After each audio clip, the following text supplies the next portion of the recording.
Welcome and thank you for joining me. My name is Gerry Oginski and I'm a medical malpractice and personal injury trial lawyer practicing law here in the state of New York. I want to tell you about an accident case I handled recently involving a young man who was on a bicycle who was hit by a car.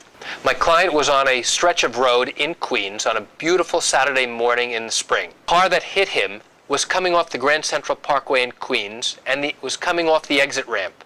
That exit ramp led to a T intersection, which means at the bottom of that T intersection, he had to make either a left or a right turn.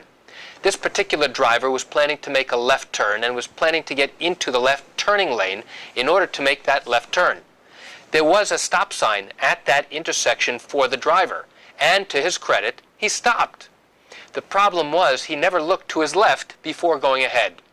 Rather, after coming to a stop, he looked to his right and seeing no oncoming traffic, took his foot off the brake and put his foot on the gas and proceeded into the intersection. The client suffered fractures in his hand, he suffered injuries to his knee and to his shoulder. He required surgical orthopedic correction to the fractures in his hand, he required surgery to his knee, and required extensive physical therapy to his shoulder. Once I had obtained all of my client's medical records, and we were able to show exactly what his injuries were and what his injuries could be projected to be over the course of his lifetime, I was then able to show the insurance company for the driver that caused the accident how significant his injuries were. After submitting all of my client's medical records to the insurance carrier, it gave them an opportunity to evaluate not just the liability, meaning who's responsible for the accident, but also the extent of my client's injuries and what he went through from the time of the accident, his surgeries, and what will happen to him in the future. That made it possible for them to make an offer of settlement